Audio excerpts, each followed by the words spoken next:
Friends, എൻ്റെ ബേക്കിൽ കാണുന്ന കേട്ടോ ഫിലോമിന ചർച്ച്.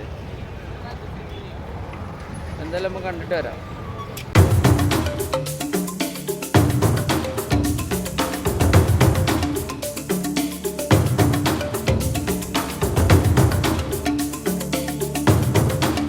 ഫ്രണ്ട്സ്, ഇതാട്ടോ സെന്റ് ഫിലോമിന ചർച്ചിന് പുറത്തുനിന്നുള്ളൊരു വ്യൂ.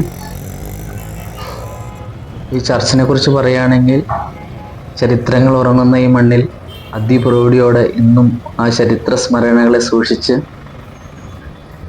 മൈസൂരിൻ്റെ ഹൃദയഭാഗത്ത് ഇന്ന് നിലനിൽക്കുന്ന ഈ ഫിലോമിന ചർച്ചിനെ കുറിച്ച് കുറച്ച് കാര്യങ്ങൾ ഞാൻ നിങ്ങളെടുത്ത് പറഞ്ഞുതരാം.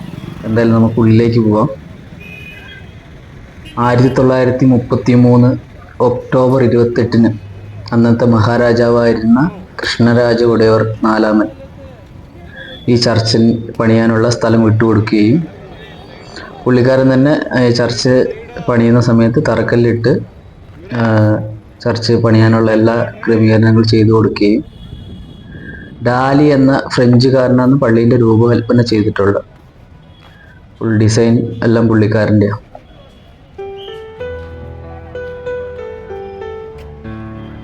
ഇത് ചർച്ചിൻ്റെ ഫ്രണ്ട് സൈഡാണ് കേട്ടോ.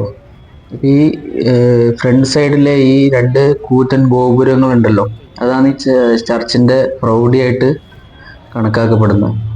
അത് 175 അടി ഹൈറ്റിൽ രണ്ട് ഈ ഗോപുരങ്ങളുള്ളത്. അതിൻ്റെ മേലെ രണ്ട് കുരിശുകളുണ്ട്, അപ്പുറത്തും കണ്ടില്ല. ആ ഓരോ കുരിശും 12 അടി ഹൈറ്റിലാണ് ആ കുരിശ് ഉള്ളത്.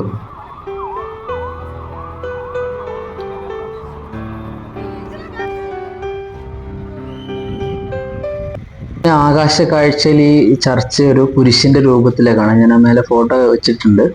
ഒരു കുരിശിൻ്റെ രൂപത്തിലെ ഈ ചർച്ച് കാണാം. ഇത് പുറത്തുനിന്ന് ഒരു സൈഡിൽ നിന്നുള്ള വ്യൂ കേട്ടോ. എന്നാൽ നമുക്ക് ചർച്ചിൻ്റെ ഉള്ളിലേക്ക് ഒന്ന് പോവാം. ഇതിൽ പോയി ചർച്ചിൻ്റെ ഉൾവശം നിങ്ങൾ കാണിച്ചു തരാം.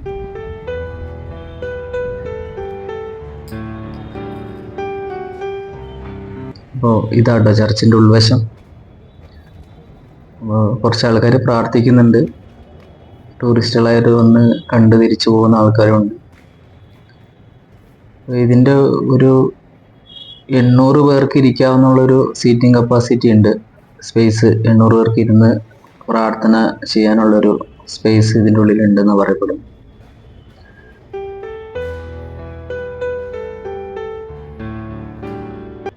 പിന്നെ വേറൊരു കാര്യം എന്താന്ന് പറഞ്ഞു കഴിഞ്ഞാൽ, നമുക്കിവിടെ പ്രവേശന ഫീസ് ഇല്ല. നിങ്ങൾക്ക് ഇവിടെ വന്ന് ചർച്ച് കാണണമെങ്കിലായാലും വണ്ടി പാർക്ക് ചെയ്യുന്നതിനായാലും അതിനുള്ള സൗകര്യം കാര്യങ്ങളുണ്ട്. നമുക്ക് ചർച്ചിൻ്റെ ഉള്ളിൽ ഏത് മതസ്ഥർക്കും വന്ന് കാണും പ്രാർത്ഥിക്കുകയൊക്കെ ചെയ്യാം. അപ്പം അതിന് ഫീസും കാര്യങ്ങളൊന്നും ഇവിടെ ഈടാക്കുന്നില്ല. പിന്നെ ഈ ചർച്ചിനെ കുറിച്ച് പറയുകയാണെങ്കിൽ, ഇന്ത്യയിലെ തന്നെ ഏറ്റവും ഉയരം കൂടിയ ചർച്ചായും ഇന്ത്യയിലെ ഏറ്റവും കൂടുതൽ പഴക്കം ചെന്ന ചർച്ചായും ഈ ചർച്ചിനെ കണക്കാക്കപ്പെടുന്നു. അപ്പം ഞാൻ നേരത്തെ പറഞ്ഞല്ലോ, 1933 ഒക്ടോബർ 28 അന്നത്തെ മഹാരാജാവായിരുന്ന കൃഷ്ണരാജയുടെ തറക്കല്ലിട്ട ഈ ചർച്ച് 8 വർഷം കൊണ്ടാണ് ഇതിൻ്റെ പണി പൂർത്തീകരിച്ചിട്ടുള്ളത്. അതായത് 1941 ചർച്ചിൻ്റെ എല്ലാ വർക്കുകളും കംപ്ലീറ്റ് ചെയ്തായിരുന്നു അവർ. അപ്പം എന്തായാലും ഫ്രണ്ട്സ്, ചർച്ച് നിങ്ങൾക്ക് സെന്റ് ഫിലോമിന ചർച്ച് ഇഷ്ടപ്പെട്ടു എന്ന് വിചാരിക്കുന്നു. ഇഷ്ടപ്പെട്ടിട്ടുണ്ടെങ്കിൽ കൂടെ മറക്കണ്ട. അപ്പോൾ ചർച്ച് കാണാത്തവർ തീർച്ചയായും ഒന്ന് ചർച്ച് കാണണം. ഒത്തിരി ചരിത്രങ്ങൾ ഉറങ്ങിക്കിടക്കുന്ന ഈ മണ്ണിലെ അതിപ്രൗഢിയോടെ സ്ഥിതി ചെയ്യുന്ന ചർച്ച് നിങ്ങൾ എപ്പോഴെങ്കിലും വന്ന് കാണണം. അപ്പോൾ എന്തായാലും അടുത്തൊരു വീഡിയോയിൽ കാണും വരെ എല്ലാവർക്കും ബൈ.